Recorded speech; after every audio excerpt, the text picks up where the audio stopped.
쫓는 개 돼지들 라디오 반민특위 시즌 2 어때 괜찮아요? 연습을 많이 했는데 입에 잘 안 붙네. 개돼지가 영 안 붙네. 네. 개돼지들? 개돼지. 개돼지? 아 그래요? 닭 쫓는 개돼지 라디오 반민특위 들이구나. 네. 닭 쫓는 우리 세 개돼지들. 명인데. 예.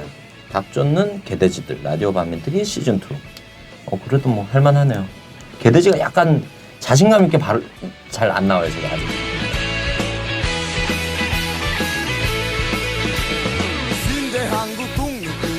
개돼지는 이제 이미 우리 민중들 사이에서는 민중들을 지칭하는 그런 용어가 되어버렸어요. 그래서 그게 참 슬프기도 하지만, 예, 슬프기도 하지만. 아니 근데 이 방송을 들으시는 이 시청자분들이 난 아니야 임마 하면서 뭐 던져버리면 어떡하지? 우리한테? 뭐 우선 우리가 합시다. 우리가 이제 닭 쫓는 개돼지 합시다. 개돼지들 우선 우리 셋이 네. 닭이 개돼지가 뭔지 모르겠지만. 되어보여요. 1946년 화순 탄광 사건을 극화한 역사 팩션 뮤지컬 화순 1946. 올해는 100여 명의 배우들과 30여 명의 스태프들이 광화문 광장에서 일어설 준비를 하고 있습니다. 광장의 정신에 따라 티켓은 판매하지 않으며 누구나 관람하실 수 있지만 여러분들의 응원이 필요합니다. 텀블벅에서 화순을 검색하세요. 그럼 9월 8일 저녁 8시 광화문 북축광장에서 만나요. 저희가 뭐 여러 취지도 있겠지만 처음에는 이제 우리 시대의 독립군 라디오 반민특위 시즌 2 이렇게 했는데 이제 또 내년 대선 국면 이제 살살 달아오르지 않습니까? 그래서 더 분명하게 저희가 이제 라디오 반민특위 시즌 2를 하고자 했던 목표가 결국은 반박 아닙니까? 박근혜는 어떻게든 잡아보자. 이 정권을 우리가 한번 끌어내린 데서 이제 일조를 한번 해보자. 뭐 이런 취지로 했던 거고 그래서 내년 대선을 맞아서 목표를 닭을 쫓자. 누가 우리 개돼지들이 이런 취지로 뭐 앞에 수식을 모토라 그래야 되나? 네. 모토를 바꿔봤습니다. 네. 뭐 우리 애청자분들이 다 닭 이러면 누군가가 생각이 나실 것 같고, 뭐 개돼지는 이미 이제 민중을 지칭하는 용어처럼 되어버렸는데, 이 선명성을 더하기 위해서, 두 분은 띠가 어떻게 되세요? 저는 깡총입니다. 토끼띠. 네. 네. 우리 박 박사님은? 저는 여러분들과 출신 성분 자체가 다릅니다. 저는. 네. 저는 카이스트 박사고 카이스트 박사가 될 수밖에 없는 운명이 있었어요. 저는 용띠예요. 네. 용띠인데 태어난 시간도 그죠?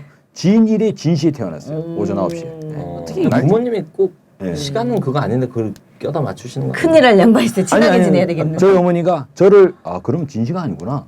저를 낳고 이 옛날에 70년대 벽시계가 있잖아요. 댕댕댕. 저를 낳고 시계가 울렸다고 하더라고요. 그러니까 제가 태어난 건 시계가 울리기 전이니까 난 진시에 태어난 게 아니구나. 그러고 보니까. 하여간 뭐 그렇습니다. 아니 왜 그래? 왜요? 내가 나 개띠라고 얘기하려고 그랬는데. 맞다. 우리 안성애. 네. 다 예상하시지 저는 않았을까요, 개돼지들의 대표 주자 바로 개띠입니다. 네. 82년 개띠입니다. 네. 그러면 안성애가 개면 이제 진님과 제가 돼지? 네, 뭐 아무나 하겠습니다. 네. 외형상으로는 제가 우리가 배는 돼지예요, 우리가. 예, 맞아요. 배는 돼지시네요.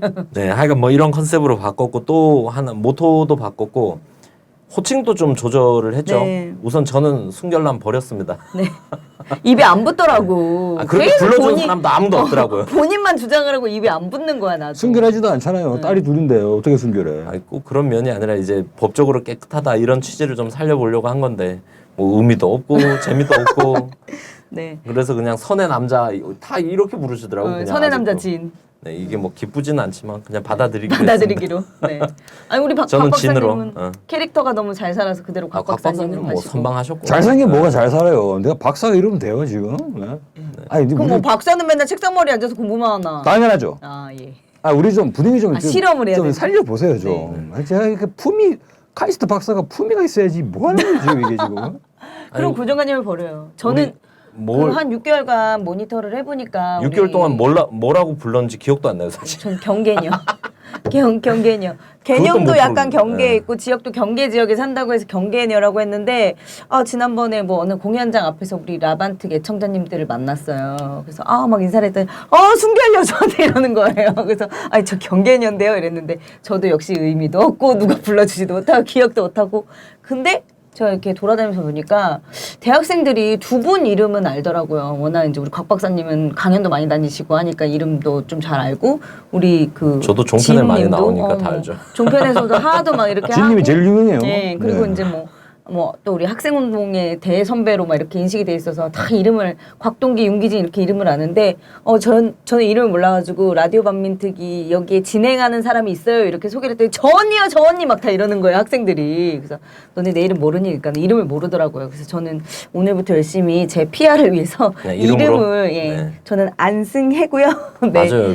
그 이름을 별명 불려주기를 가명 원하고 이걸 있습니다. 쓰는 것도 좀 이름 있는 사람들이 여유롭게 쓰는 거지. 그렇죠. 예. 이름도 없는 사람들이 뭐. 완전 뚜뽀잡이 가명부터 써버리면. 듣보잡이라니? 네, 어찌됐든 우리 그럼 안승혜 네. 여의. 네, 여의. 예, 안승혜로 안승혜고요.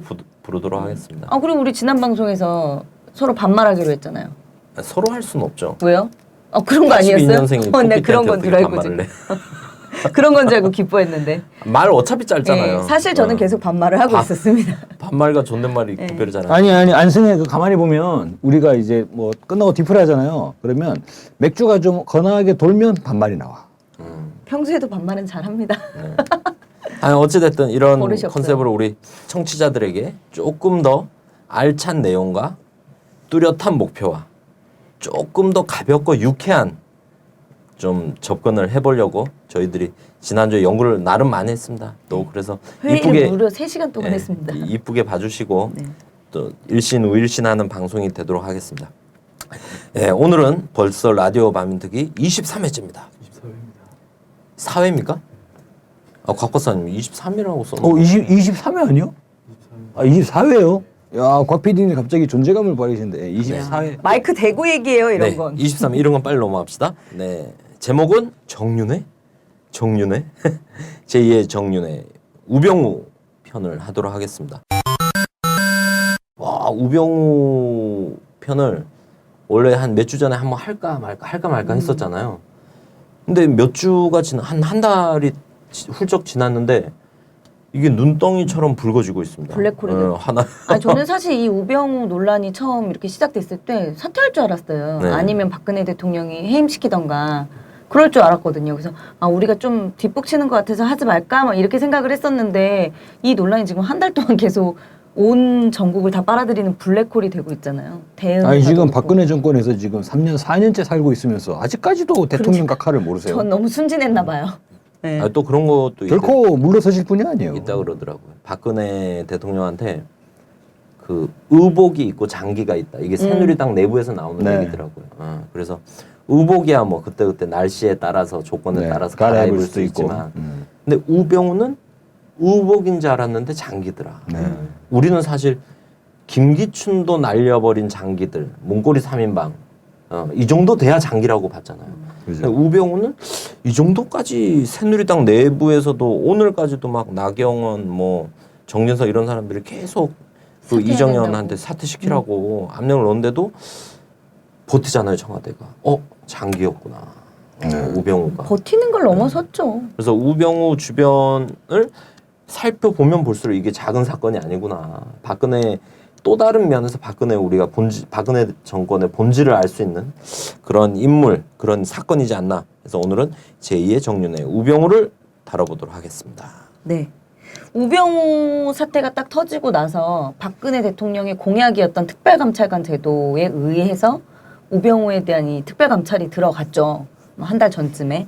그랬는데 이제 사실상 이석수 특별감찰관이 특별감찰관법에 대해서 간단하게 좀 특별감찰관법은 발음이 어렵네요. 그 대통령의 친족 간장공장 공장장은 안간공장 공장장. 오늘부터 볼펜을 좀 물고 대통령의 친척 그런데 이제 사촌 이내 친척과 그 수석 비서관급 차관급 정도가 된다고 하더라고요. 그 이상급에 대한 감찰 비위 사실이 있을 때 이제 뭐 특별 감찰이니까 약간 몰래 감찰을 하는 거겠죠. 이렇게 감찰을 할 수 있는 건데 이 법에 약간의 맹점이 있다더라고요. 그게 이 현직에 있을 때 저지른 비위만 고발이나 혹은 이제 뭐 수사 의뢰를 할 수 있다고 그죠. 하더라고요. 그래서 뭐 우병우가 뭐 우병우 같은 경우는 한 그 기간이 한 1년? 네, 그 정도 되는, 내에 네. 일어난 것밖에 감찰을 할 수가 없는 거예요. 그래서 이석수 특별감찰관이 요것에 대해서 이제 특별 감찰을 하면 고발을 할 수가 있고 그다음에 수사 의뢰를 할 수 있어요. 검찰에. 기소권은 없고. 예, 기소권은 없고 네. 고발 또는 수사 의뢰를 할 수 있는 거죠. 이 법이 만든 이유가 뭐예요? 그럼 비위 공직자들 박근혜 대통령께서 예. 후보 시절에 친인척 비리를 없애겠다라는 그렇죠. 호불호를 한 대통령 거죠. 측근 비리를 없애자는 거죠. 측근 그러니까 비리. 이제 측근 비리들이 많이 있어갖고 그래서 측근 비리를 없애겠다 이러면서 이제 이런 법 공약으로 내세웠고 실제 이제 실행이 됐는데 측근 비리가 많이 있어 갔다기보다는 실질적으로 이용을 한 대통령을 레임덕 시켜가지고 현존하는 대통령을 날리는 데 있어서 대통령 측근 사실 뭐 노무현 대통령의 친형이신 뭐 예. 노건평 씨나 내지는 뭐 김대중 대통령의 뭐 큰아들 같은 그런 경우에는 저 대통령의 실권을 완전히 추락시켜가지고 있으나 마나한 식물 대통령을 만들어야겠는데 어떻게 만들까? 대통령 친인척을 구워 삶아가지고 비리로 한번 뭐 그런 스타일이 있는 거 아니에요? 그렇죠. 그래가지고 이전의 대통령들을 그렇게 이 공격을 이전의 대통령들이 공격을 당하다 보니 박근혜 대통령은 마치 그것을 더욱더 공고히 하고 아마 저는 그렇게 생각을 해요. 그건 저의 그냥 개인적 생각이에요. 그걸 더욱더 공고히 하고 공고히 하면서 나는 뭔가 차별화된 왜냐면 결혼 안 했으니까 차별화된 뭔가를 내세우고자 이런 특별감찰관 제도를 후보 시절에 딱 제시해서 나는 문재인과 다르다. 문재인 또 노무현 대통령을 모셨다는데 노무현 대통령은 친인척 비리가 있었고 또 김대중 대통령은 친인척 비리가 있었고 어쩔 거냐? 나는 없다. 라는 걸 내세우려고 그랬는데 완전히 걸려들었지. 딱 걸려버린 자기가 거예요. 걸려버리죠. 네. 그래서 이런 것들과 관련해서 이런 비위 사실들, 친인척과 측근에 대한 비위 사실들을 이제 감찰하는 법인데요. 이게 제가 아까 말씀드린 대로 고발 혹은 이제 수사 의뢰를 할 수 있는데 이석수 특별감찰관은 수사 의뢰를 했죠. 근데 이제 그게 제가 아까 말씀드렸던 대로 현직에 있을 때 것만 되기 때문에 두 가지를 수사 의뢰했는데요. 의경 아들이 있다고 하죠. 의경 아들 꽃보직으로 배치되는데 어떤 알력을 행사했는가. 정부 청사. 예, 정부 청사. 우병우 아들이 예. 지금 의경으로 있는데 예. 야 그러면 그 같은 부대에 있는 다른 의경들은 골 때리겠어요. 그러니까 그때 그 아들이 들어올 때 그 부대 내에 어마어마한 금수저가 온다. 이런 소문이 근데 그 돌았다고 그러더라고요. 부대 자체가 다 금수저들이에요. 예. 다 금수저인데 범접할 수 없는 그 중에서도 금수저가 차원이 온다. 다른 금수저가 온다. 그건 뭐 플래티넘 수저가 그동안 볼 수 없었던 금수저가 온다. 뭐 이런 소문이 나돌 정도였다고 하는데 오기 전부터 돌았으니까. 거기서 이제 어떤 자기의 권력을 이용해서 어떤 일을 저질렀는지와 그다음에 이제 두 번째로는 우병우 일가가 100% 주식을 갖고 있는 정강이라는 회사가 있다고 하더라고요. 근데 실제 여기 직원이 단 한 명도 없대요. 단 한 명도 없는데 이 회사에서 우병우 일가는 차를 3대를 쓰고 통신비도 내고 뭐 기타 등등 자기 뭐 주유비 뭐 이런 것들을 다 그걸로 했다고 하더라고요. 그래서 그 회사에 대한 진짜 그런 횡령 혐의. 쪼잔해요. 예, 쪼잔하죠. 있는 놈들이 도와다니까요. 아니 본인 그두 가지. 재산이 신고한 재산만 400억이 넘는다고 하는데 그렇죠. 꼼꼼하다 해야 되나?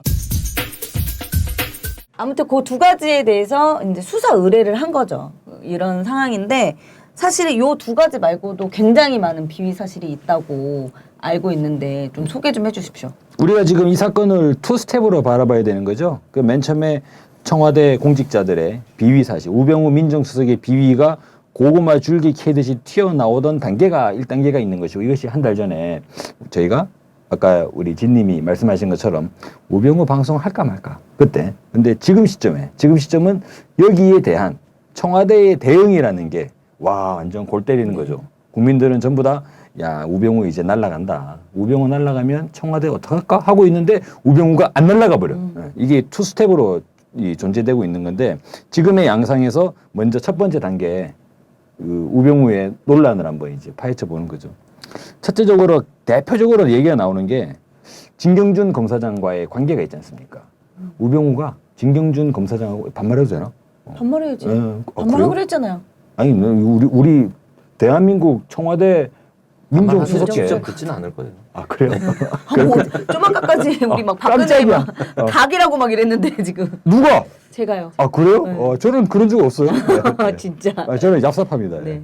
어쨌거나 그 진경준 검사장과 서울대 법대 2년 선후배 관계 그리고 검찰 시절에도 같이 예, 앞에서 끌어주고 뒤에서 밀어주는 예, 그런 관계였다고 해요. 그래서 뭐 사실상 뭐 거의 뭐 한 배를 탄 운명 공동체 사석에서는 그냥 형 동생 하는 그런 사이가 아닐까라고 추측을 하는데 진경준 검사장이 그 우병우 민정수석이 예전에 결혼을 할 때 왜 또 공부 잘하는 서울대 법대 라인 이 막 검사 라인으로 있지 않습니까? 그러면 꼭 이렇게 유명한 재력가 그런 집안의 이제 사위로 팔려간다 그러긴 뭐. 지난 방송 때도 얘기했는데 범죄의 재구성 같은 이제 네. 약간 비리나 이렇게 음지의 방법으로 네. 돈을 모은 사람들이 하도 이제 이거를 안정적으로 구축을 하기 위해서 자식 중에 검사를 두던가 사위 중에 검사에 엄청 집착을 하더라고요. 근데 그렇다고 뭐 모르겠습니다. 일단은 뭐 우병우 민정수석의 처가가 그런 뭐 근데 건설업 쪽이고 네, 어떤지는 모르겠는데 부동산을 만든 과정이나 이런 게 좀 문제가 있는. 그러니까 대체로 예. 대체로 뭐 대한민국 그 동네 업종이 좀 그렇지 않냐. 예. 근데 이제 어쨌거나 검사 출신의 사이가 들어갔어요. 그러면서 아마 대략적으로 그 처가 집안에 약 1,000억 원대에 달하는 그런 재산을 주무를 수 있지 않을까. 실질적으로 본인이 신고한 재산만 해도 400억이 된다 그러고. 근데 여기서 중요한 게 그 처가의 부동산 1,326억 원짜리 부동산 대지를 넥슨에다가 판매를 하게 되는데 이걸 진경준 검사장이 알선을 했다. 뭐야? 검사가 무슨 부동산 중개인도 아니고 이런 걸 알선하고. 그런데 오히려 넥슨이 예, 실제 가격보다 153억 원을 더 얹어주는 그죠? 웃돈을 얹는 거래를 했다. 뭐 그 넥슨과 부동산 거래 뭐 거액에 그거에 대한 의혹도 있고 또 아까 얘기하신 그 정강 회사 처가 가족들의 회사 재산과 관련해서 축소 신고한 그리고 차명으로 재산을 보유했던 의혹 이런 것들이 막 부인의 차명 재산. 줄줄이 나왔습니다. 그리고 진경준 얘기도 하셨는데 진경준이 검사장으로 승진할 때 네. 그 비위와 관련해서 그 첩보가 있었대요. 민정수석실에. 네. 근데 이걸 묵살하고 그냥 제보가 검사장으로 들어왔는데 네. 밀어붙인 거야. 진경준을 파다가 올라가다 보니까 우병우가 툭 튀어나온 거죠. 넥슨 또 나온 거고. 그래서 근데 뭐 우리가 흔히 영화를 보면 내부자들이나 아니면 뭐 범죄 재구성이나 영화를 보면 왜 검사들이 이런 일이 있으면 영화에서는 그렇게 하잖아요. 또 저녁에 또 만나잖아. 아, 형, 그거 어떡할 거야? 어? 아, 한번 봐줘. 어? 야, 인마 우리 사이 한번 봐줘. 아, 형 이러면 안 되는데 하다가 넘어가는 그때는 그런 이제 운전기사가 밖에서 이제 트렁크에 있는 가방을 이제 아, 저쪽 그렇습니까? 트렁크로 옮기는 네. 거죠. 상자를 아니, 근데 넣어서 그냥 그래서 형용으로 되진 네. 않죠. 영화에서는 그런 장면이 나타나는데 이 지금 이 펼쳐지고 있는 청와대에서 펼쳐지고 있는 꼬라지하고는 왜 이렇게 비슷하냐 이거예요. 그러니까 제가 많은- 얘기해줬지 않습니까? 밖에서 운전기사가 뭐 딴 걸 하고 있다고. 아 그렇습니까? 예. 많은 국민들이 당연히 의혹을 가질 수밖에 없다 지금. 그리고 뭐 의경 아들 문제, 보직 문제도 있는데 특히 또 부인이 또 우리 고위 공직자들 단골 메뉴 농지법 위반으로 또 아 부인이 걸려 있고. 하여간 뭐 줄줄이 이런 게 많이 우병우 씨가 지금 다 걸려 있는 상황이죠. 네. 아니 근데 제가 아까도 얘기했다시피 있는 놈들이 더하다 뭐 이런 얘기 했었는데 이렇게 많은 비위 사실이 있는데도 지금 특별감찰관법상 2가지만 수사 의뢰가 되어 있는 거잖아요. 그럼 이 나머지 사건들에 대해서는 검찰이 마음만 먹으면 수사를 할 수 있는 건가요? 아니면은 아니 오늘인가요? 어제 참여연대에서 고발을 했어요. 네. 이 종합적으로 다 해가지고 이걸 다 수사해달라 해달라. 검찰에서. 그래서 네, 참여연대 고발하는 거 저도 네, 봤습니다. 댓글이 완전 진짜 너무 속 시원해 하시더라고 국민들이. 계속 우병우 건 가지고 너무 답답해하고 있는 상황인데 특별감찰관도 이거를 오픈한 것까진 좋은데 실제 기소권도 없고 그쵸. 고발도 한정적으로 할 수 있으니까 근데 참여연대가 잘 하셨더라고. 근데 참여연대 고발을 잘 하셨는데 참여연대 고발을 하는 거하고 그 고발을 접수받은 검찰이 수사를 하는 거는 전혀 별개의 사안이죠. 그 전혀 별개의 사안인 거예요. 아니 그래도 일단 고발이 들어갔으면 참여연대가 검찰이 아니에요. 그래서 검찰 대응도 포괄해서 우리 청와대 대응은 지금 어떻습니까? 그죠. 이제 이게 지금 종합적으로. 청와대의 대응이 완전히 화딱지나는 대응으로 아 진짜 국민들 어떻게 진짜 염장을 제대로 지르려고 작정을 한 것 같아요. 그래서 지금 우병우 논란이 일파만파 확산되고 있는데 청와대의 대응이 크지 않습니까? 청와대에서 그죠? 대통령 홍보수석이 얘기했잖아요. 우병우 감찰관의 문제 왜 자기가 감찰하는 사실을 특정 언론사에게 내용을 흘리느냐. 그래서 이석수 감찰관이 그쵸. 이거는 특정 감찰 언론사에 간법 흘렸다. 위반 아니냐. 그래서 프레임 전환을 시도하는 거죠. 그러니까 민정수석의 비리가 문제가 되고 야 민정수석 썩어 빠진 거 아니냐라는 논란이 됐는데 아이 근데 민정수석을 수사하는 감찰관 너는 왜 확신되지도 않은 사실을 특정 언론사 조선일보 아닙니까? 지금 청와대는 프레임 전환을 이제 시도하게 되고 그래서 우병우 민정수석이 문제냐라는 핵심을 이석수 감찰관이 과연 제대로 일을 하는 거냐라는 국기문란 사건으로 규정을 국면을 해버렸죠. 전환시키면서 우병우는 살아남고 살리려고 하고 그리고 이석수를 쳐내는 걸로 완전히 방향 전환을. 최동욱 총장 때하고. 때랑 진짜 비슷하네요. 네. 갑자기 혼외 자식 문제가 터지면서 최동욱 총장을 날렸잖아요. 이제 뭐 조홍천 사건이랑 오히려 더 비슷하지 않나요? 그렇죠. 조홍천, 정윤회 사건이랑 정윤회 사실 사건이랑 비슷하죠. 완전 똑같은 예. 거죠. 누가 봐도 그 문고리 3인방의 국정 논란한 거 비선실세 국정농단 그걸 사건을 잡았어야 되는데 뭐 그걸 안 청와대 잡고 문건 유출로 문건 프레임을 유출을 누가 전환했었던 했느냐 거죠. 이걸로 잡은 거니까. 아 그럼 이거는 박근혜 정권의 상투적 수법? 근데 그 조홍천 당시에 박관천만 나가는 그 당시에 그 정윤회 국정농단 사건의 프레임을 전환시킨 사람이 바로 이 우병우란 말이에요. 아. 네. 그때 당시 문고리 3인방이 자기들이 앞장서가지고 이걸 어떻게 네. 할 수는 없잖아요. 그래서 이거를 도맡아서 처리해줬던 사람이 우병우. 아 이거 보면 이런 프레임 전환을 시도하는 거 보면 옛날에 영화 내부자들의 그 이강이 생각나지 않아요? 그 주필 무슨 진님 안 보셨죠? 내부자들. 아, 봤는데 신문사 이강이가 주필. 주필이에요? 네. 어. 근데 이강이가 주로 프레임 같은 것들을 이제 정하잖아요. 그렇죠. 그렇게 합시다. 담배 뭐, 피면서 회의 딱 열리면서 회사의 방침이 정해져 있으니 뭐 이런 거 하잖아요. 근데 딱 그런 스타일처럼 완전 프레임을 이제 쥐락펴락하는 누군가가 있는데 청와대 누군가 있는 것 같은데 그죠? 이게 여기까지 우병우였던 그림을 것 그려보냐 같아요. 이게 우병우 아니냐 지금. 언론에 이게 되고 있지 않습니까? 의복과 장기. 그래서 박근혜 대통령에게 의복도 있고 의복은 그날따라 기분 좋으면 이거 입을 수도 있고 아니면 저거 입을 수도 있고 물론 뭐 우리 박근혜 대통령 많이 1년에 갈아입으시죠. 120벌씩이나 의복을 갈아입으시니까 이렇게 시시때때로 갈아입는 게 의복이고 그런데 장기는 본인의 위장 간장은 교체할 수가 물론 간이식 수술을 그럴 수는 없잖아요. 그래서 근데 우병우 민정수석을 보면 수없이 거쳐가는 박근혜 정권에 흘러 지나가는 한 명의 인물인 줄 알았더니 의복인 줄 알았더니 알고 봤더니 이것이 결코 바꿀 수 없는 바꾸려면 대규모 이식 수술을 해야만 하는 그런 장기이냐? 그러니까 저희가 방송 제목을 제2의 정윤회냐? 이런 네. 분위기 가는 거죠 지금. 네, 그래서 지금 어제 23일이 이제 1개월 만료거든요. 특별 감찰관 문제를 어떻게 이제 검찰에 의뢰를 할 거냐. 근데 검찰에서 이제 받아가지고 검찰에서 지금 특별 수사팀을 꾸렸죠. 꾸렸죠. 근데 꾸린 사람이 골 때리는 아주- 윤 씨예요. 그러네 진짜. 그러니까 윤갑근 고검장이라는 사람이 됐는데 대구 고검장이죠. 네, 근데 이 사람이 우병우 라인이라고 합니다. 언론의 보도를 보니까 김수남 검찰총장이잖아요. 김수남 검찰총장이 고뇌가 깊어지고 있다. 왜? 전반적인 인사 내지는 이런 상당 권한을 쥐고 있는 민정수석실을 검찰이 조사를 해야 되는데 이거를 과연 어떻게 해야 되냐. 그래서 검찰총장의 고민이 깊어진다 그랬는데 고민의 결론은 뭐냐? 윤갑근. 네. 그러니까 우병우의 이 사람이 유명하잖아요. 우리 서울시 간첩 공무원 사건 때 그 특별수사팀으로 국정원을 수사했었잖아요. 근데 이 사람이 한 유명한 얘기가 있죠. 모두 개인의 일탈이다. 꼬리를 딱 자르고 그 당시 국정원장이나 이런 사람도 하나도 처벌도 안 받았고 그리고 그 사건 하고 나서 고검장으로 승진하고 뭐 이랬죠. 그래서 저는 검찰에서 지금 두 가지를 다 수사하는 거잖아요. 이 우병우 사건, 우병우 비위 사실과 그 특별감찰관법 위반을 두 개 다 수사하는 건데 전 답은 정해져 있다고 생각해요. 진짜 말 그대로 답정너 이게 되어 있다고 생각해요. 근데 언론에 보니까 이렇게 얘기하더라고요.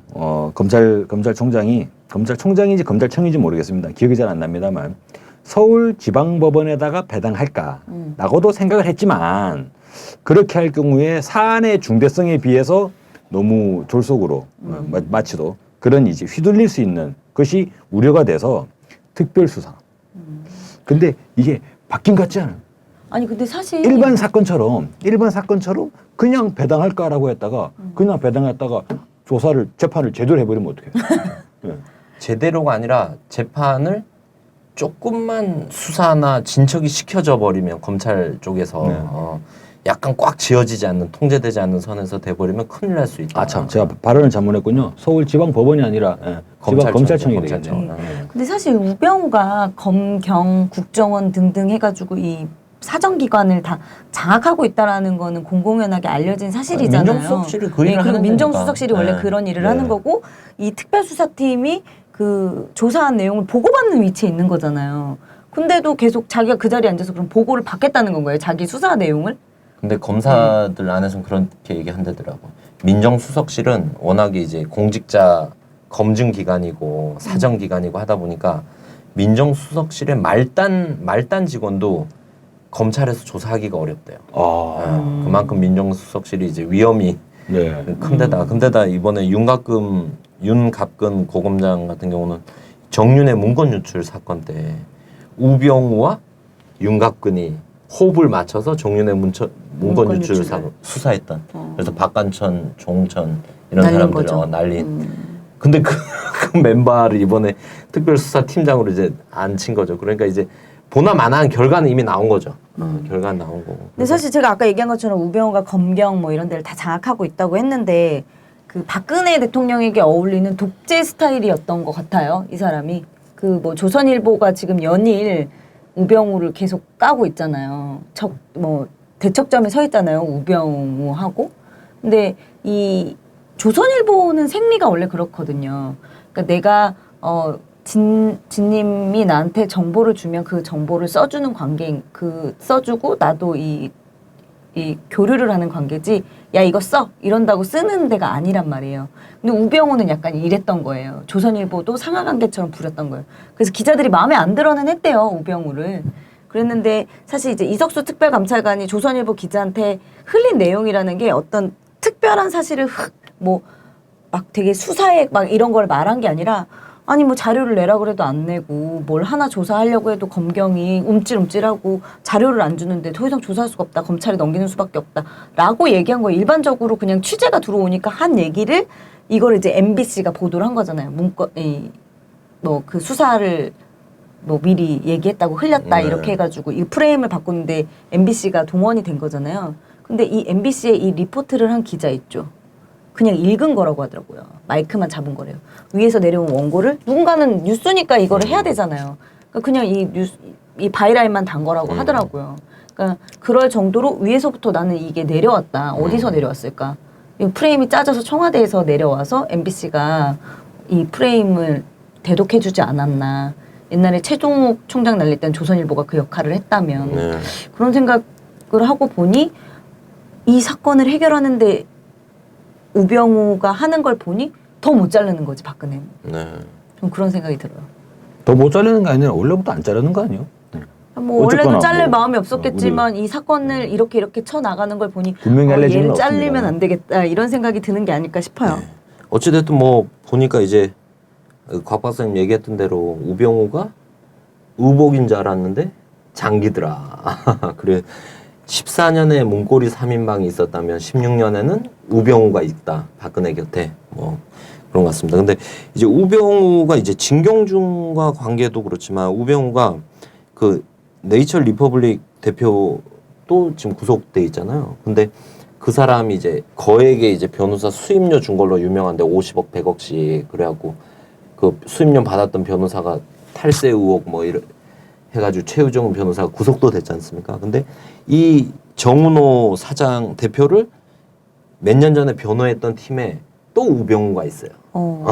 근데 우병우가 누구랑 같이 변호를 했냐면 홍만표라고 수임료 탈세 의혹으로 또 지금 재판에 걸리는 홍만표도 같이 정은호를 홍만표는 또 그걸로 유명하죠 그때 노무현 대통령 수사 약간 총 책임자는 아닌데 실 책임자 했던 애.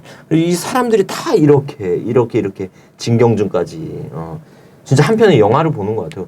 이 사람들 한 4-5명만 딱 그려놓으면 실제 극장에서 걸렸던 범죄의 재구성이나 내부자들 이것보다 더 스펙타클하고 다이나믹한 대본이 나오지 않겠나 이런 생각이 들고. 내년에 나오지 않겠어요? 네.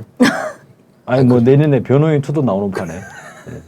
네, 하여간 뭐 좋은 영화계는 아주 좋은 소스가 되지 않겠나. 근데 영화계가 제가 볼 때 힘들 것 같은데 아무리 자기들은 자기들 딴에 막 소설을 쓰고 대본을 써서 야, 이 정도를 해야 더 각색이 되고 더 흥미진진하고 재밌겠지 하고 만들어놨는데 만들어 놓으면 이미 뉴스에 빵빵 터지는. 근데 내부자들을 실제로 이제 저는 그렇게 생각해요. 제작하고 기획하는 연출가들은 정말 가슴을 쓸어내렸을 것 같아요. 아니 우리가 진짜 빨리 영화를 찍어서 빨리 발표하길 잘했다. 만약에 지금 하고 있었어 봐. 그러게. 어떻게 이 영화관에 못 걸릴 것 같은데? 못 올리는 거지 이거는. 네. 네, 하여간 뭐 고구마 그 줄기처럼 정도로 똑같다. 줄줄이 나옵니다. 그래 청와대가 어찌됐든 끝까지 이제 뭐 지킬 수밖에 없죠. 장기를 떼줄 수는 없으니까 청와대 자체가 유지가 어려운 상황이 되니까. 아니 근데 저는 잘 모르겠어요. 끝까지 부여잡고 있으니까 박 대통령이 우병우 수석을 그렇게 부여잡고 있으니까 이게 장기 아니냐 이렇게 되는 거죠. 우병우가 장기이기 때문에 부여잡고 있다는 건 잘 모르겠어요. 부여잡고 근데 있으니까 장기로. 박근혜 대통령의 성정상 좀 그런 생각도 들어요. 남들이 다 잘라야 된다, 잘라야 된다, 잘라야 된다니까 자기가 쥐는 것 같으니까 안 자르는 걸 수도 있다는 생각이 들거든요. 그 사람 성격이 그렇잖아. 아 근데 이제 우병우 정도 되면 아까 정윤회 문건 유출 사건 때 문고리 3인방의 역할을 대행한 사람이잖아요. 그러면 이 사람이 측근이라서 그런 것도 있지만 실제 정윤회 사건의 내막과 진실을 다 알아버린 사람이잖아요. 근데 이런 사람이 검찰의 수사로 불려가. 그리고 수사로 불려가고 만약 징역 감옥도 살아야 되고 이런 상황이 되면 뭔가 또 딜이 오가야 되잖아요. 정보를 주고 뭔가 형량을 낮추든 뭐 이런 게 이건 사실 박근혜 정권은 목줄을 쥐고 있는 거나 마찬가지인데 그리고 2014년이면 정윤회와의 관계 문제, 정윤회 김기춘을 밀어낸 이런 문제도 있지만 세월호 사건도 그 당시에 있었고 이런 완전 정권의 딱 기본 정보를 다 깨고 있는 사람인데 이런 사람을 그냥 아까 말씀하셨던 대로 딱 그 윤곽근처럼 딱 준비된 우병우 라인이 아닌 다른 사람에게 일반 검찰청에 맡기거나 이를 풀어 놓을 수가 없는 거죠 사실. 그래서 실제로 징역이라는 것도 일반 저희 같은 개 돼지들하고 그리고 여기 있는 이제 뭐 개 돼지가 아니라고 생각하는 사람이라고 생각하는 이 사람들하고 징역에 대한 느낌도 다르다. 아 그럼요. 아니 우리가 뭐 사실 집에 들어가봐야 코딱지만한 집구석에서 또 나와봐야 뭐 밥 먹는 것도 뭐 상당히 좀 부실하지 않습니까? 근데 이 사람들이 지금 재산이 신고된 재산만 400억이 있는 사람인데 어떻게 살겠어요? 제가 오랜만에 면회 변호사 사가지고 맨날 제가 특별면회 오랜만에 하겠죠. 감옥 얘기 한번 뭐 오랜만에 너무 그런 한참 안 얘기해. 했잖아요. 한참 안 했잖아. 언제 했는데? 좋습니다. 자, 방송에서 한번, 했을 거야. 네, 한번 들어봅시다. 아 그래서 2008년에 이제 3년 징역 살 때 얘기입니다. 이건 네. 서울구치소에서 1년 반 있다가 이제 대전교도소 갔는데 서울구치소에 있을 때 그때 재벌 3세들이 줄줄이 들어온 적이 있어요. 어느 재벌이랑은 얘기 안 할게요. 네. 왜, 그런 거 왜? 딱딱 아니까. 왜 들어왔는데? 주가 조작. 3세들 주가 조작이 대유행이 벌어진 적이 있어. 그래서 줄줄이 들어왔어. 다 제 또래 애들이에요. 근데 이제 운동할 때 같이 하니까 운동할 때 뭐 조금만 방에서 운동하는데 애들이랑 이제 또래니까 막 이런 얘기 저런 얘기도 하고 같이 이제 땅 탁구도 치고 막 얘기하다가 내기 탁구도 치고 하다가 애들이 처음 들어왔을 때 이 생활이 안 되는 거예요. 왜냐면 안에서 빨래도 해야 되지. 그 주는 밥만 먹으면 진짜 이게 먹기가 어렵거든요. 그거를 이제 요 안에서 저희 나름의 방식으로 요리도 하고 그래서 또 안에서 지내는 방식들 이런 거 또 가르쳐주고 이렇게 하잖아요. 근데 애들이 정말 순진하게 잘 배우려고 막 적어서 가고 그때 제일 웃겼던 게 나이가 그때 제가 30대 후반이었으니까 30대 후반 애들인데 맨날 그러는 거예요. 엄마가 면회를 매일 오는 거야 아침마다. 엄마 사모님들이겠지. 네. 면회를 매일 와서 그냥 거기서 빨아서 입으면 되거든요 속옷을. 네. 계속 영치금 주겠죠. 네. 근데 속옷을 내놓더라고 밖으로. 네. 그 절차가 진짜 복잡하잖아요 곽 박사님. 그거 왜 내놓지가 버리지? 서류를 몇 개 쓰고 내놓고 다시 들여오고 내놓고 들여오고 이렇게 하더라고. 이런 애가 하나 있고 그래서 엄마가 빨아다 줘야 된다는 거야 옷을. 지가 못 빨아. 그래서 양말 팬티 러닝. 이런 상등신이 근데 있나? 교도소에서 속옷을 밖에 내놓는 건 거의 교도소에 관례상 그런 게 사례가 없었을 거야 아마. 속옷이 또 싸거든요 교도소에서 한 1,500원, 2,000원 요렇게 하니까. 근데 또 한 놈은 그런 빤스 반대죠. 먹는 거 내놓진 아니야? 않아. 얘는 그냥 운동하면 딱 바로 속옷을 해서 버린다 그러더라고. 엄마가 그랬다는 거야. 그냥 그럴 것 매일 같은데. 사서 입어. 그것만 이런 좀 애들, 게으른 그래서 엄마네. 징역을 상상도 못할 애들인 거죠. 징역에 감옥에 온다는 건 이 친구들은 지옥, 그치. 지옥이나 죽으러 가는 길, 지옥이죠. 상상이 안 되는 길. 우리 같은 경우 적응 잘하잖아요. 사실 감옥이 답답해서 그러지 뭐 먹는 게 부족합니까? 뭐 아니 잘 보세요. 예전에 이명박 대통령이 이문동 재래시장 가가지고 이 어묵이죠. 어묵을 먹은 적이 있잖아요. 그거 있잖아요. 그 사람들에게는 정말 그 대단한 도전이었던 거예요. 도전이지. 어떻게 그걸 그런 걸 먹어? 아니, 그 개 돼지를 먹는 거 어떻게 이번에 먹어? 박소미 그거를. 시장 가가지고 예. 고춧가루 보고 어머 고추로 만든 가루. 고추로 만든 가루네요. 정말 귀한 거네요. 고춧가루 한 번도 안 먹어봤나 봐. 고춧가루란 단어를 모르는 거 아닌가 이 여자가. 그러고 있으니까. 하여간 뭐 이런 사람들이니까 실제 매우 두려운 일이다. 사실 검찰에 한번 들어간다는 것 자체가. 그래서 이런 데서 청와대가 어떻게든 지키려고 하지 않겠나 이런 생각이 듭니다. 그래서 뭐 예상 밖으로 이게 판이 커지고 있습니다. 지금 청와대 비호하는 모습도 그렇고 특별감찰관을 프레임을 바꿔 공격하는 모습도 그러고 그리고 이번에 이제 특별수사팀에 우병우 라인 중에 핵심 검사를 지금 배치한 문제. 어떻게든 이 문제는 피해 가겠다 이런 의지가 확고해 보이고. 그러면 각자 우리 왜 이 정도까지 일이 벌어지고 있는가 이 배경에 대해서 한번 곽 박사님 먼저 한번. 아니 저는 그 아까 말씀드렸잖아요. 선언적으로 우리가 우병우가 뭐 박근혜의 장기다라고 선언하는 건 아닌데 지금 돌아가는 양상을 보니 지금 이제 대통령이 하고 있는 행태를 보니 우병우는 뭔가 있다라고 생각이 들고 우병우가 뭔가 있는데 이 패턴이죠. 예전에 정윤회 사건과 너무나 흡사한 구조를 띠고 있지 않습니까? 그래서 아니 사실상 지금 우병우가 제2의 정윤회 아니냐라고 이제 생각을 하는 거죠. 그리고 언론사에서 실제로 기사화돼가지고 보도가 나오는 것들을 보면 청와대 문고리 3인방 권력이 있지 않습니까? 이 3인방 권력이 청와대 내의 다른 수석들하고는 연배가 안 맞는다면서요? 그렇죠. 예. 좀 젊은 편이잖아요. 대표적으로 뭐 김기성한테. 김기춘만 김기춘이나. 해도 그 얘기 많이 나왔잖아요. 김기춘이 갔는데 너무 새파랗게 어린 놈들이 네. 자기한테 명령하고 막 네. 자기 뜻대로가 아니라 문고리 3인방 뜻대로 하니 김기춘이 기분이 너무 상했었다고. 네. 근데 나머지 사실 수석 비서관쯤 되면 다 60대 한 초반? 뭐 그쵸. 이럴 거 아니야. 한 10살 가까이 차이가 났던 거예요. 근데 얘는 비슷했다고는 하더라고요. 동년배니까. 네. 근데 또 우병우는 또 이게 있잖아. 돈이 재력이 있지. 있어, 재력이. 그래서 재력을 가지고 문고리 3인방과 가까워졌다고 해요. 아 그랬겠네. 맨날 밥도 사고 이런 술 데가 사고. 막 예. 이러면서. 문고리 엄청나게 3인방 뭐, 재산 있어봐야 1, 200억 재산도 없진 였을 않겠죠. 거예요. 저희들보다 무지하게 많겠지. 근데 우병우가 보기에 뭐 차원이 딱 우리 달랐겠죠. 개돼지랑 비교를 해. 차원이 다르죠. 그런 과정에서 인간적 신뢰를 쌓지 않았을까. 아, 그러겠네요. 영화 같은 거 봐도 우병우는 돈을 가지고 목적의식적으로 작업을 했겠네. 가까워지려고. 단순히 뭐, 씀씀이가 좋았다기보다. 그랬을 수도 있고 그랬을 수도 안 그랬을 수도 있고. 근데 우병우가 또 라인이 있잖아요. 서울대 법대잖아요.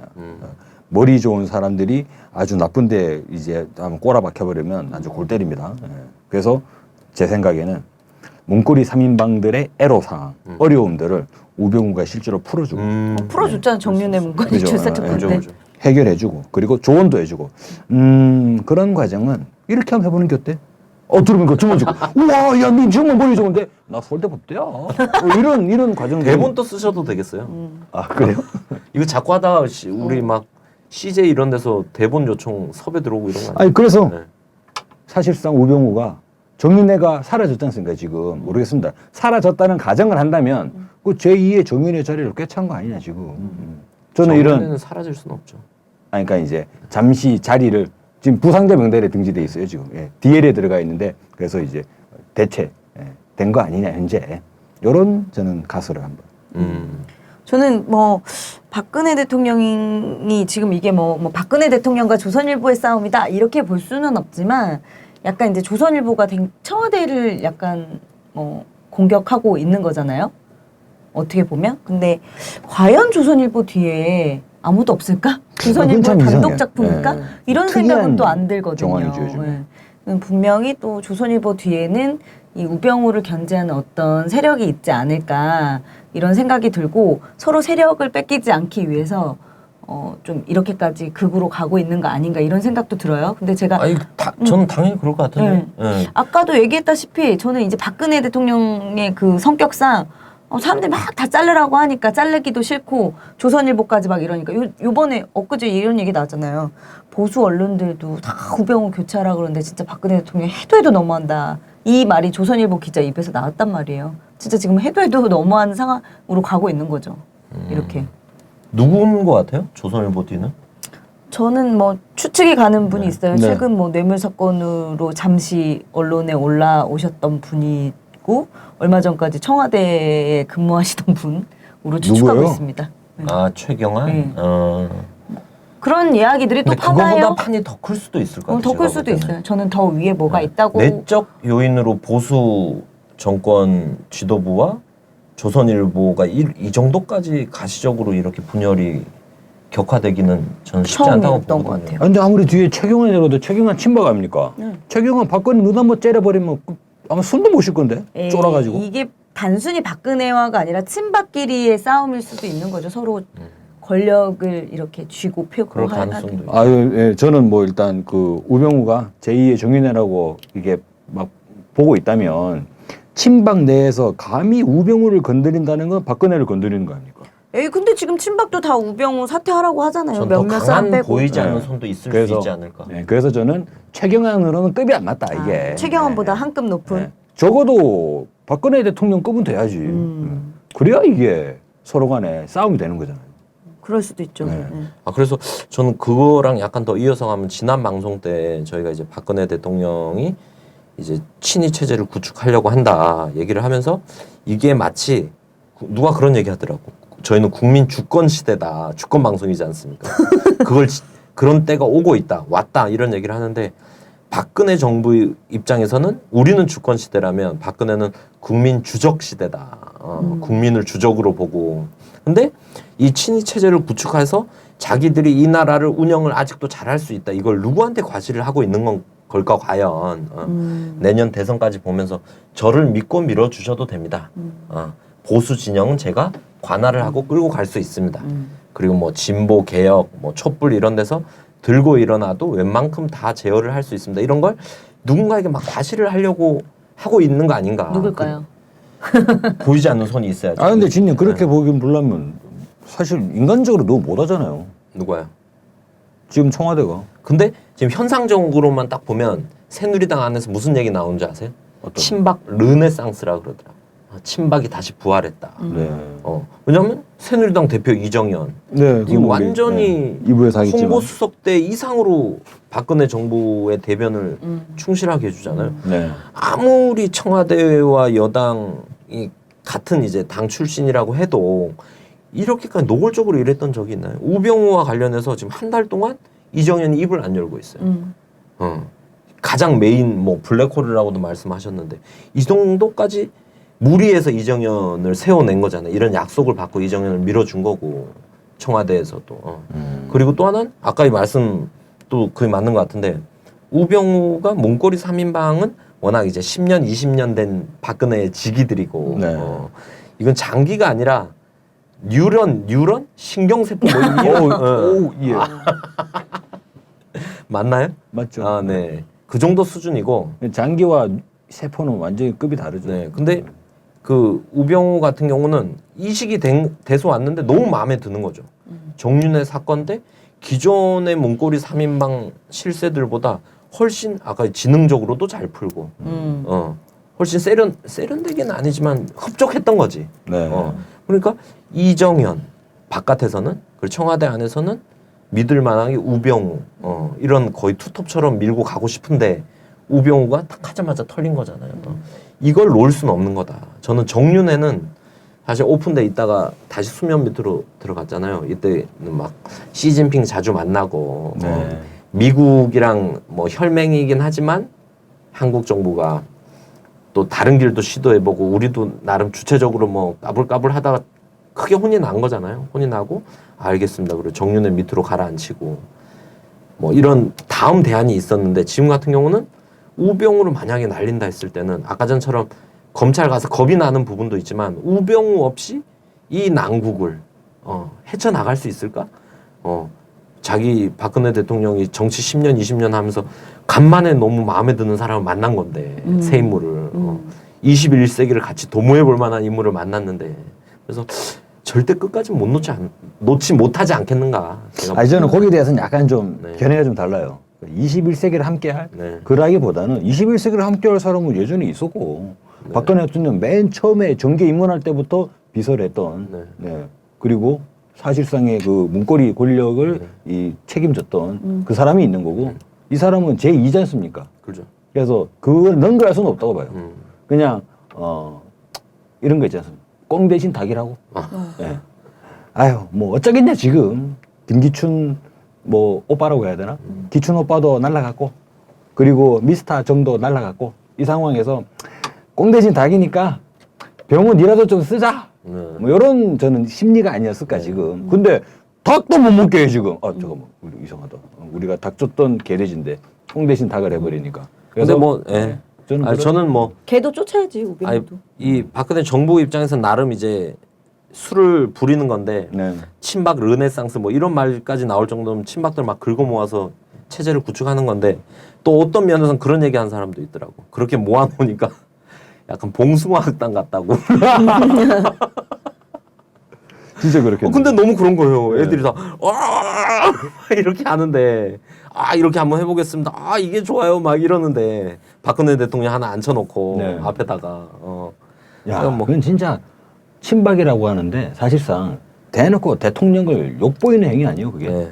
그래서 뭐 전 뭐 배경도 그런데 그러면 이런 상황에서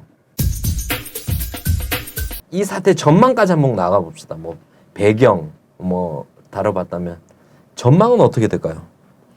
저는 뭐 이 윤갑근 특별수사팀의 팀장 윤갑근 이 사람이 이제 뭐 우병우와 각별한 관계에 있다고 하고 이 팀에서 지금 두 가지 사건을 다 조사하는 거잖아요. 이 우병우의 비위 사실과 감찰관의 그 유출 조사를 하는 건데 저는 이게 답정너 아닌가 답은 정해져 있지 않을까 대충 묻고 그걸 넘어가겠죠. 답정너라 그래요? 네. 아까부터 자꾸 답은 쓰길래. 정해져 있어. 너는 대답만 해. 답정너. 답정너. 또 너는 대답만 해. 너는 내가 정한 답대로 대답을 해.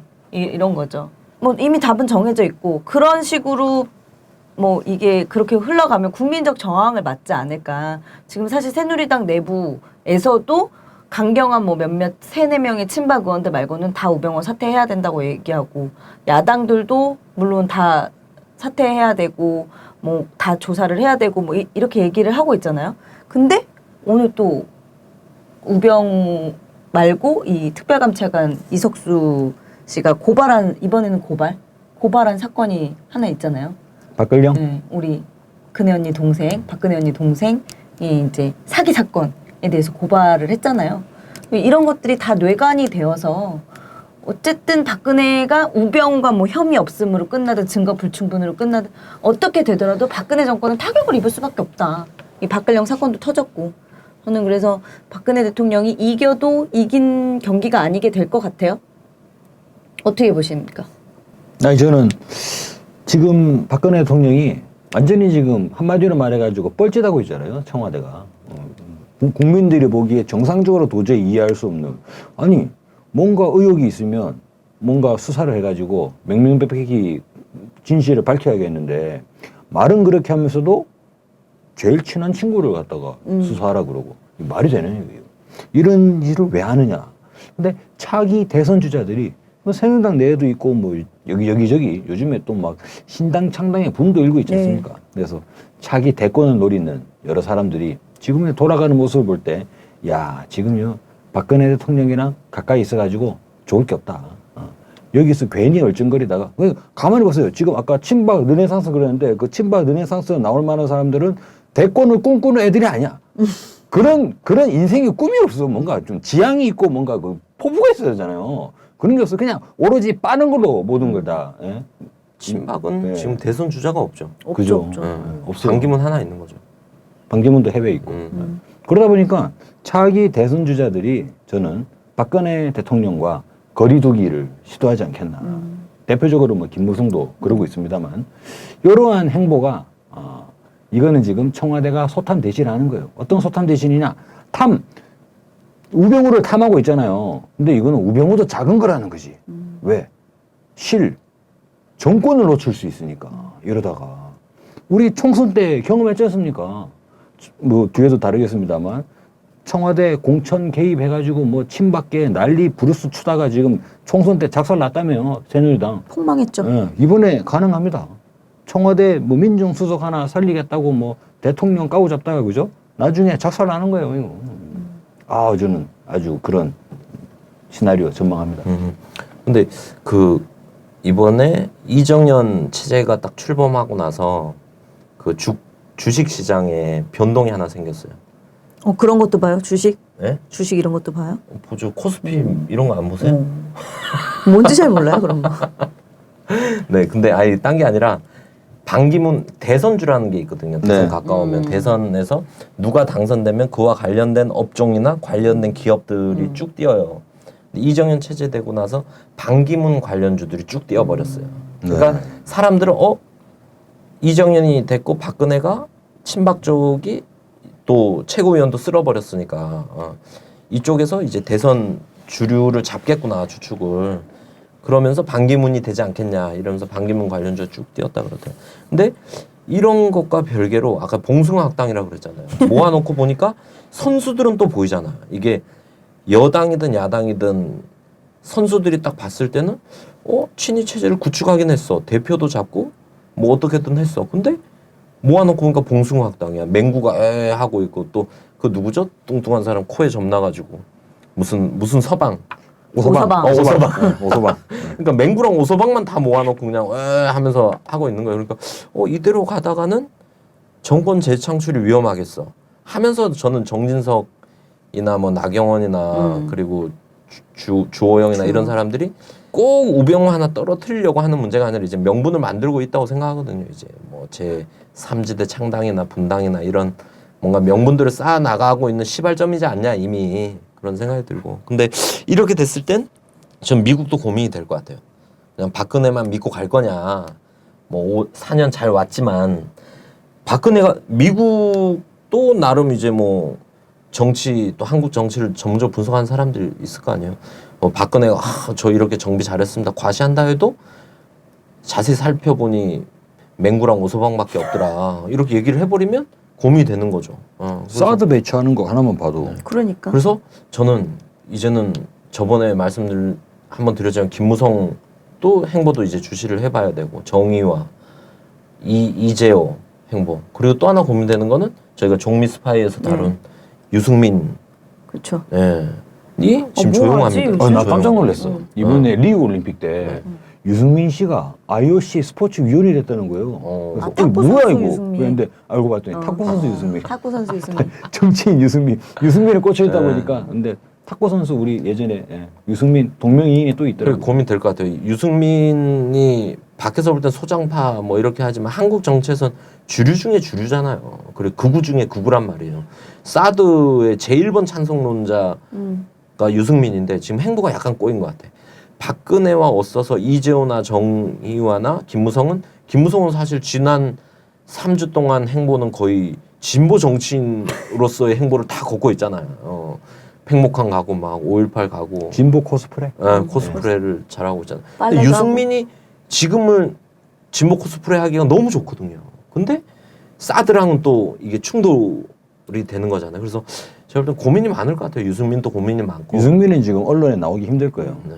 대구 지역에서 막 승미 얼굴 딱 보이면 막 사드 생각나는데 저 새끼 저거 이렇게 근데 저는 어찌됐든 그쪽 진영에서는 유승민이 우리 종미 스파이에서 다뤘던 그 보이지 않는 손들 진영에서는 유승민이 사실 좋은 카드거든요. 젊고 느낌이나 사드 말고는. 근데 고민이 많이 될 것 같아요. 그래서 이렇게 봤을 때는 뭔가 박근혜 말고 제2, 제3, 제3의 대안들이 구체적으로 다 물밑 작업들이 이루어지지 않겠나. 근데 가만히 얘기를 듣다 보니까 새로운 카드들로 제시되는 사람들이 기본적으로 다 머리가 좋아. 유승민도 그렇고 유승민 말고 누구? 우병우 우병우도 우병우. 그렇고 정윤회도 그랬잖아. 대체적으로 머리가 좋아. 정윤회도 머리 좋아요? 머리가 그 정도- 좋으니까 그 그러지 정도면 않겠어? 능력 자죠, 정윤회도 사실. 서울대 출신이야? 그건 아니, 아니 서울대 간다고 머리 좋은 거 아니야? 정윤회는 아, 제가 그래. 서울대 알아서 서울대 카이스트 굴대가리 정도 많아요. 가야지, 왜 카이스트 그래? 정도는. 정윤회 최태민 이쪽 같은 사람들 제가 볼 때는 야전 출신들. 아니 근데 이런 얘기 왜 하냐면 왠지 그죠? 이런 브레인들이 전반 이 전략가들이 그죠? 뭔가 머리 나쁜 사람이 누군가 있었나 봐요. 엄청나게 고생을 많이 했나 봐요. 그래서 다음에는 다음에는 이런 말하면 안 되는데 머리 좋은 사람으로 계속 이렇게 가는 거 아니야. 그것도 우리 한번 지켜봐야 될 것 같아요. 네, 그렇습니다. 그래서 뭐 어찌됐든 이런저런 전망을 해봤는데 제가 볼 때는 다 일리가 있고 다 소설일 수 있고 다 음모일 수 있지만 아니 다 일리가 있고 다 소설이면 말이 됩니까? 근데 그게? 저는 이런 형용 모순이죠. 이런 소설을 정말 많이 써봐야 된다고 생각해요. 왜냐하면 쟤네들은 예를 들면 여의도 연구소나 막 그 뭐 해외 유학파 막 이런 사람들 수십 명씩 월급 막 1억, 2억, 3억 받아가면서 월급을? 연봉이겠지. 연봉을 월급일 수도 있죠. 능력에 따라서. 능력에 따라서. 네. 아까 우병우 재산 얘기했잖아요. 아까 페라리 얘기하고. 근데 이런 사람들이 맨날 지금 뭐 하겠어? 우리보다 더 절박할 거. 우리가 정권 교체를 바라는 마음보다 저는 더 절박한 정권 재창출 의지가 더 강하면 강했지 모자라지 않을 거라고 생각하거든요. 왜냐하면 목숨이 걸렸잖아요. 아까 징용 얘기도 했지만 정권이 다시 뒤집힌다. 지금 구축된 기득권을 놓쳐진다. 상상이 안 되는 거지 않습니까? 그래서 저는 이런 소설을 많이 써봐야 된다. 쓰다 보면 상상과 수들이 보이는 거니까 바둑 하나를 둬도 수를 몇 수 앞을 본다고 그러는데 너무 또 단순하게 가면 안 되지 않겠나 이런 생각이 들고 뭐 그래서 우병우 사태를 보면서 이제 뭐 간단하게 마무리 좀 하면서 좀 2부로 넘어갔으면 합니다. 뭐 교훈? 역시 뭐 이 돈을 수백억씩 가지고 돈의 논리에 의해서 모든 게 움직이는 이런 집단한테는 우리 뭐 김영란법 뭐 3호 10 뭐 이게 뭐 이번에 된다고 하대요. 그냥 그대로 원한 대로 3호 10으로 간다고 오늘 기사가 나온 것 같은데 이런 제정은 하였으나 김영란법을 제정은 하였으나 뭐 이대로 살 수가 없는 사람들인 거죠. 네, 김영란법에 그런 것도 넣어야 돼요. 트렁크 없는 차 타기. 야, 근데 이 사람들 이러다가 요즘에는 그 박스로 전달 안 해요. 요즘에는 주식 관련해 가지고 이렇게 주가 올려주고 이런 걸로 한다고 하더라고요. 그러겠네요. 이미 다 시스템 전환됐고 이제 뭐 박스 그래도 배달 제일 안전한 게 현금이에요. 그러니까. 그건 맞아요. 아무리 그래도. 네. 아니 좀 5만 원권이 나오는 족족 없어진다 그러잖아요. 그 다 어디가 있겠어요. 아니 나중에 이 보수 진영 내 기득권 세력 내에서는 이런 얘기 나오는 거 아니에요? 이거 폐기업을 딱 해버릴까 이거? 뭐예요? 화폐계요? 돈을 다운시키면 되잖아요. 김연아 거 5만 원 딱 돼 있으면 자 이제 앞으로 5만 원은 500원으로. 전 좋습니다. 아 그렇습니까? 좋다고요? 어차피 지금 뭐 네. 고액 가 있으니까. 저는 그리고 여기서 하나 또 얻을 수 있는 교훈. 역시 우리 투표를 잘해야 된다. 이런 교훈을 얻게 되는 것 같습니다. 아니 저는 근데 그런 투표를 잘하자는 얘기를 하면 또 많은 시청자분들께서 그런 얘기합니다. 투표하면 합니까? 지들 마음대로 뭐 여러 가지 개표 부정 의혹이 있는데 이런 얘기들 많이 하시지 않습니까? 그렇죠. 근데 일단 잘해야죠. 일단 잘하는 것도 중요하죠. 네. 우리 곽 박사님은 뭐 저는 교훈이 있습니다. 정말로 아까 말씀드렸지 않습니까? 요즘에 좀 트렌드가 그죠? 여러 가지 전략 브레인들에 좀 주목하고 있는 그리고 있는 내다보는 인물들의 주된 트렌드가 다들 머리 좋은 사람들에게 좀 보고 있는 것 같아요. 어쨌거나 좀 자기 실력으로 네. 그죠? 하다못해 가지고 대통령이 아니라 청와대 문고리라 하더라도 청와대 수위 경비라 하더라도 자기 실력으로 뭔가 딱 이렇게 자기 일을 하는 사람이 돼야 되지 않습니까? 그래서 문고리에 의존하는 그런 인물들은 안 되지 않겠나. 이제 21세기 사회에서 저는 그런 면에서 능력이 있는 사람이 제가 또 능력이 있지 않습니까? 네. 예. 계속 해보세요. 이게 컨셉인데, 끝까지 해보세요. 방송에? 네. 뭐라고 하나 보자. 어쨌거나 네. 능력 있는 사람이 큰일을 한다. 그런 교훈을 준다고 생각합니다. 네, 저는 자만이 망친다 이런 표현을. 아니 그거보다 저는 오늘 얘기를 쭉 하지만 얘네가 뭔가 구상이 있고 작전이 있고 배치를 막 사람을 하잖아요. 근데 사실 우병우도 그러고 그리고 이전에 얘기했던 홍만표, 진경준 뭐 이런 사람 그리고 문고리 3인방 이런 얘기들이 자꾸 나오잖아요. 이런 사람들이. 근데 이런 사람들이 노출이 돼선 안 될 사람들이 노출이 되고 있잖아요. 예를 들면 우병우가 이 정도 노출이 딱 돼버렸어. 그럼 이미 우병우한테 주어진 역할을 다 원만히 수행하기가 어려워지는 거죠. 정윤회처럼. 박근혜가 정윤회한테 기대한 게 있는데 정윤회가 자기의 능력의 10분의 1도 활용을 못해 지금. 왜? 뭔가 밑에 있어야 되니까. 번뜩이는 전략적 판단을 느꼈어요. 예. 근데 우병우도 기대한 게 있는데 이렇게 한번 딱 돼버리면 데리고 있더라도 활용도가 뚝 떨어져 버린다. 이미 떨어져 예, 버렸죠. 예. 이미. 문고리 3인방이 못 움직이고 우병우가 나타났듯이 그렇죠. 우병우가 못 움직이고 또 딴 사람이 나타나야 네. 된다. 근데 이게 확장력을 가지는 게 아니라 점점 뭔가 축소가 되고 있잖아요. 질적 내치고 축소하고 내치고 축소하고. 그래서 진짜 복수가 땅으로. 우리가 정말로. 최동 총장 때 네. 최동 총장이 사실 엄밀히 봤을 때 무슨 우리 편입니까? 그냥 완전 보수 진영의 그지. 그냥 어? 그죠. 이데올로기 푹 저런 그냥 검찰 출신이잖아요. 근데 그래도 그냥 사람이었지. 이거를 네. 박근혜 대통령은 적으로 쳐내버리잖아요. 네. 저희는 늘려야 된다. 이 기회. 얘들은 조급해서 자꾸 사람들을 불신하고 의심하고 하면서 점점 박정희 아버지랑 똑같이 가는 거죠. 그냥 그 궁정동 안가에 있던 사람들 외에는 믿을 수 없게 돼버린 거잖아요. 근데 그럴 수밖에 없어요. 아버지한테 정치를 배웠다고 하셨으니까. 그렇죠. 점점 축소를 해야 된다. 믿는 사람을 걸러야 된다. 걸러야 된다. 근데 네. 우리는 최동욱도 우리가 탁 안 나오고 결국 쪽수를 이기는 거 아닙니까? 그래서 저는 저희가 가만히 있더라도 저희 쪽수는 늘어나고 있다 지금. 왜? 박근혜 덕에. 그래서 그런 교훈을 느낍니다. 그래서 옛날 그런 얘기 있잖아요. 정치는 그릇이다. 그릇 큰 사람이 이긴다. 그래서 우리는 라디오 반민특위는 그릇을 키우는 방향으로 좋습니다. 좀 가자. 뭐 이런 교훈 많이 생각이 됩니다. 국민을 믿고 대중을 믿고. 네, 우선 이 정도로 하고 2부를 들어가도록 하겠습니다. 안녕하세요. 북한의 과학기술 역사를 전공한 강호재입니다. 제가 이번에 책을 냈습니다. 북한을 과학기술로 다시 한 번 더 보자라는 의미로 과학기술로 북한 읽기라는 책을 냈습니다. 북한의 흐름을 제대로 보기 위해서는 저는 과학기술로 북한을 봐야 되지 않을까 싶습니다. 최근에 북한의 흐름을 얘기하는 옛날 얘기를 모았습니다. 옛날에 북한이 이러이러한 일들을 해왔다라는 걸 아주 쉽게 에피소드로 구성을 했고요. 그리고 잘 알려지지 않았지만 중요한 과학자들, 그리고 최근에 핵이나 북한의 경제발전 전략, 그 다음에 인공위성 이런 얘기들을 과학기술적인 측면에서 북을 본다면 어떻게 해석될까? 이걸 글로 써봤습니다. 이 글을 보시면 북한을 새롭게 보실 수가 있고요. 그리고 앞으로 통일은 더 가깝게 다가온다는 느낌을 받을 겁니다. 인터넷 서점에서 검색하시거나 아니면 옆에 배너를 클릭하시면 제 책을 빠르게 볼 수 있을 겁니다. 책에서 뵙겠습니다.